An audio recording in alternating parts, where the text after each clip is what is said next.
Ouça agora Que Papo é Este?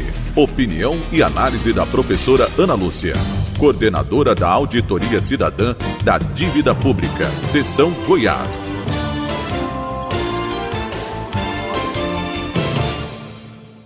Essa semana, duas notícias agitaram toda a imprensa, tanto a imprensa chamada corporativa, como a imprensa alternativa, independente, né? A primeira notícia é que o Supremo Tribunal Federal quer transparência nas chamadas emendas impositivas do Congresso Nacional. A segunda notícia é o ataque feito pelo jornal Folha de São Paulo ao ministro Alexandre de Moraes, acusando de abuso de autoridade nas investigações que vêm desde 2019 sobre as fake news.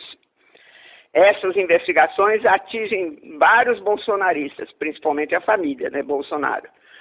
Os partidos que apoiam o inelegível e ex-presidente Bolsonaro logo ameaçaram de entrar com um pedido de impeachment do Alexandre de Moraes.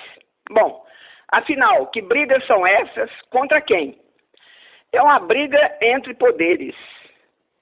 É uma briga de poder e entre poderes.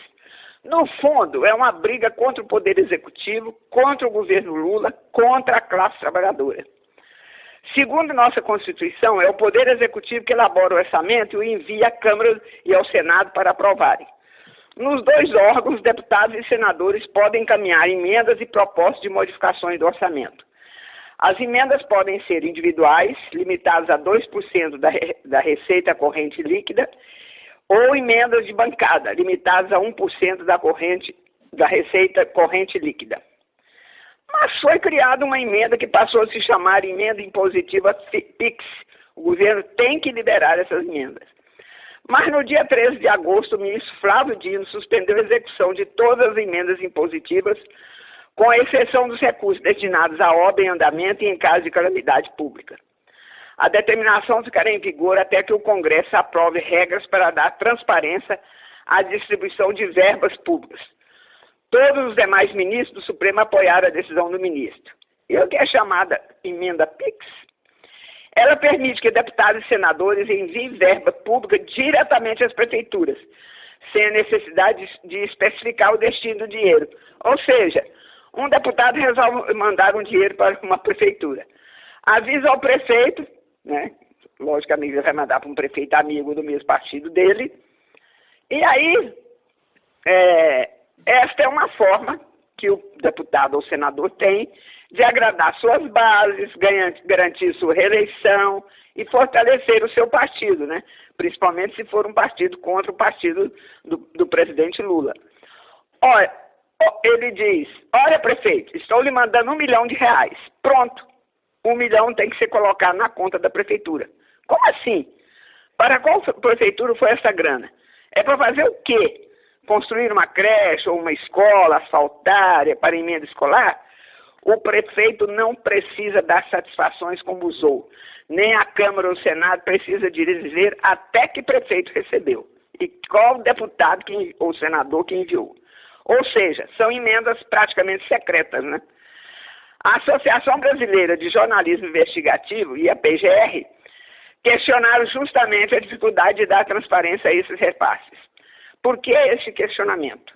No Brasil, existe a chamada Lei da Transparência, que é a Lei número 12.527 de 2011, também conhecida como Lei de Acesso à Informação.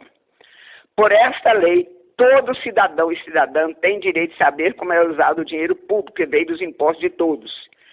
E como já expliquei várias vezes nesse programa, no Brasil, quem paga mais impostos é a classe trabalhadora, seja ela empregada ou desempregada. E o machismo e o racismo ainda mostram que as mulheres pagam mais impostos que os homens e as mulheres negras mais impostos que todos. Atualmente, a Câmara e o Senado controlam 24% do orçamento. Ou seja, eles já controlam 24% do orçamento. O ministro Dino mostrou que entre 40 países do mundo que controlam mais o orçamento, controla apenas 2%. Trocando em miúdos, o Congresso Nacional, que tem só de deputados 350, né, que representam os ricaços do Brasil, eles querem tirar poder do presidente Lula, que mandaria o dinheiro para educação, saúde, saneamento, cultura, áreas que atendem às necessidades da classe trabalhadora e que vai liberada a partir do planejamento global que o governo tem de gastos com orçamento, né? E é de forma transparente. Se sabe, né, para qual prefeitura saiu e para qual ação, saúde, educação, transporte, etc. Saber como são gastos os recursos públicos e como são entregues, né, os produtos públicos, seja sob a forma de saúde, educação ou de transporte, é importantíssimo para o planejamento do Estado, né? Mas também é uma prestação de contas de interesse público, de interesse de toda a sociedade, né? Bom, aí o que aconteceu quando o ministro Dino, né, fez essa proibição? Deputados e senadores berraram contra o Supremo Tribunal Federal, porque esse está exigindo transparência do uso do dinheiro público. Bom, diante dos berros, comandado principalmente pelo Arthur Lira, né, foi feita uma reunião entre os poderes legislativo e judiciário para se chegar a um acordo como acabar com essa malandragem, né? Será que vão conseguir, hein? O senador Rodrigo Pacheco, presidente do Senado, presidente do Congresso, saiu de lá falando que chegaram a um acordo, a todo um esforço. Então ele reconhece, né, que a malandragem existia, né? E agora eles vão buscar como sanar essa malandragem, né? O outro berreiro é contra o ministro Alexandre de Moraes, que foi presidente do Supremo Tribunal Federal. A Folha de São Paulo, que é uma porta-voz, né, da extrema-direita e de parte do sistema financeiro, fez uma reportagem dizendo que ele agiu de forma irregular, sem respeitar as leis, principalmente em relação ao inquérito das fake news, que rola desde 2019. Toda a imprensa se envolveu na discussão para descobrir por que é isso agora? Como surgiu essa acusação? Bom, ainda estão investigando, né? Porque tiveram acesso, né, a conversas de telefone do ministro. Quem vazou, hein? Então estão atrás de quem vazou essas conversas e com o tempo foi se mostrando que ele agiu totalmente dentro da lei, dentro da competência dele.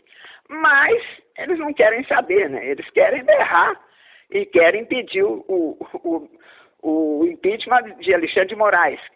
Porque, mesmo que muito tarde, né, começa a chegar a hora de denunciar a família Bolsonaro e aliados por roubo de joias, pela falsificação de documentos, pela morte na pandemia, pela tentativa de golpe no dia 8 de janeiro de 2023. Ou seja, eles querem se livrar do ministro que, mesmo que o Supremo Tribunal Federal, né, demore, e a Procuradoria-Geral da República demorem, né, para punir os ricaços no Brasil, uma hora chega, né? Não é possível, né, com tanto documento provando, né, tudo de mal que eles fizeram, né? E, ademais, o governo Bolsonaro agiu o tempo todo contra a classe trabalhadora. Acabou com programas importantes para a classe trabalhadora, Médicos Sem Fronteiras, Farmácia Popular, Brasil Sorridente, Minha Casa Minha Vida, etc, etc. Além de ter tido, né, como já falamos, a atuação criminosa durante a pandemia, né? O que significou que das mais de 600 mil mortes, pelo menos 300 morreram por culpa pela forma que o governo conduziu a pandemia, né? Denunciar esses criminosos, eles forem julgados, condenados, é uma forma de se fazer justiça com a classe trabalhadora e com todo o povo brasileiro, né? Os ricaços do Brasil querem que a classe trabalhadora, mesmo elegendo um presidente que é de um partido, que é do PT, que é um partido da classe trabalhadora, quer que ela fique calada, aceitando a exploração e deixando os leves e soltos para roubar o dinheiro dos nossos impostos, né? Mas, né, a hora está chegando. A banda do Espírito Santo, chamada The Fish, retrata essa situação, né, da classe trabalhadora. Eles querem explorar e manter calada.